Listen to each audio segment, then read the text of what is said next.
Hello, my name is Islam Shireen. I'd like to thank the Egyptian Vitreoretinal Society for organizing this grand round, and I'm thankful to Professor Dr. Samir El-Baha for inviting me to give this talk.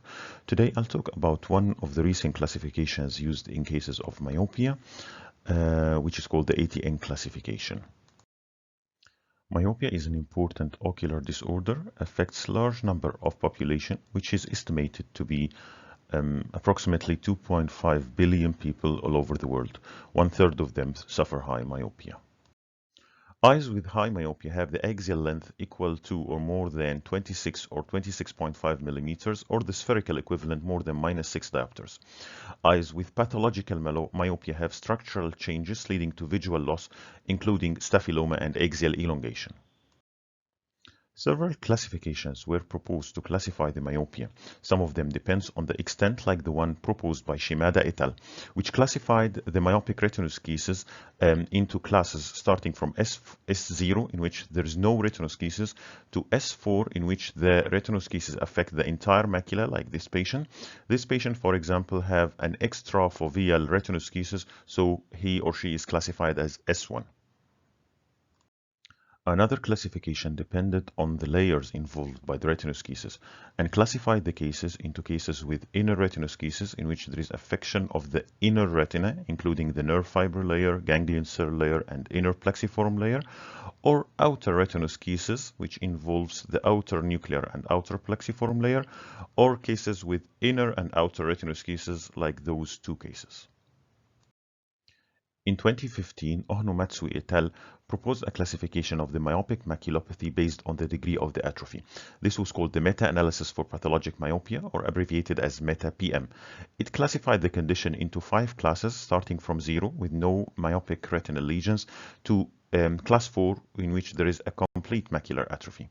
A plus sign was added if there is lacquer crack, full spots, or myopic CMV. For example, this patient has a patchy chorioretinal atrophy with a full spot, so he or she is classified as stage 3+. There was a need of a simple, comprehensive classification system that takes into account different pathologies that may be present in myopic maculopathy.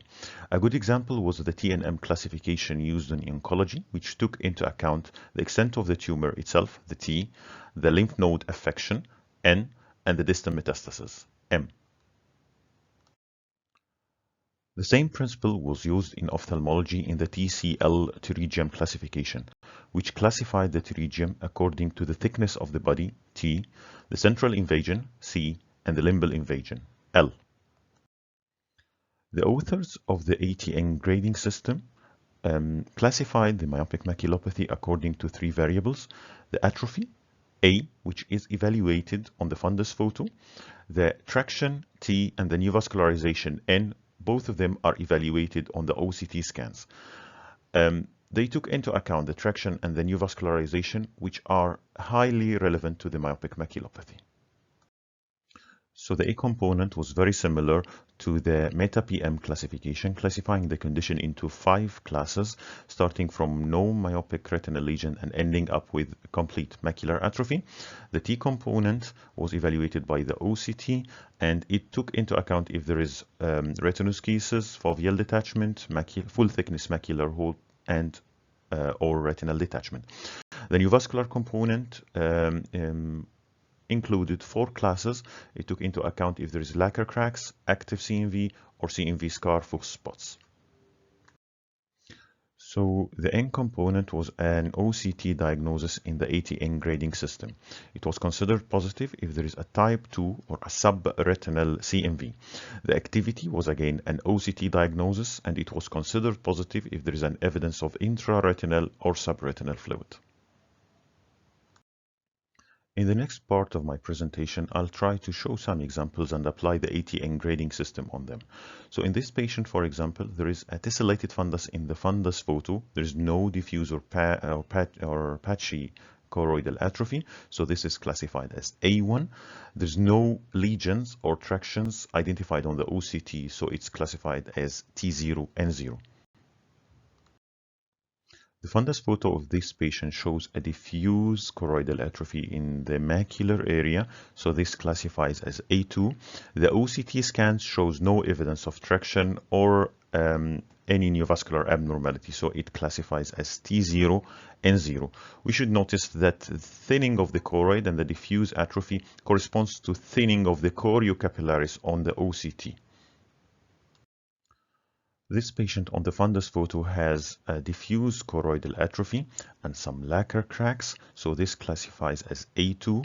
The OCT scan shows inner retinoschisis and outer retinoschisis with thinning of the choroid. So in conclusion, this patient classifies as A2 because of the diffuse choroidal atrophy, T2 because of the presence of both inner and outer retinoschisis, and N1 because of the lacquer cracks. This patient has a diffuse choroidal atrophy on the fundus photo together with some lacquer cracks.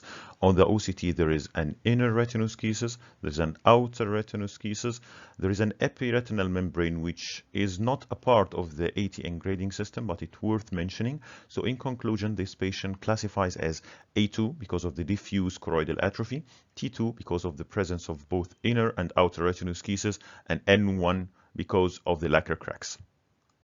The fundus photo of this patient shows some tessellated appearance and some lacquer cracks.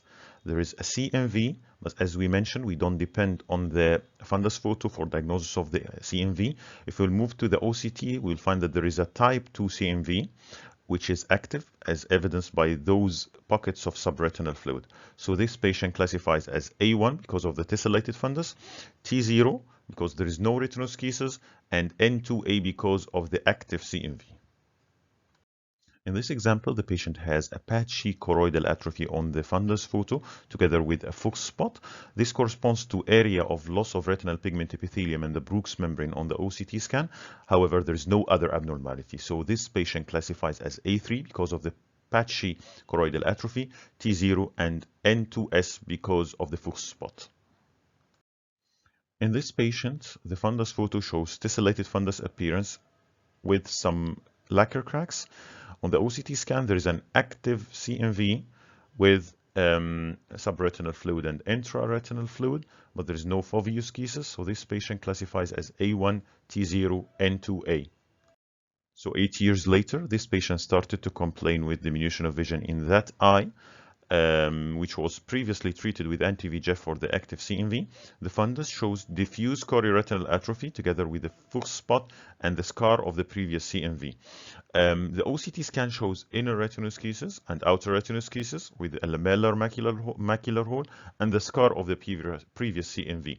So the patient classifies as A2 because of the diffuse choroidal atrophy, T2 because of the presence of both inner and outer retinoschisis, and N2S because of the CMV scar.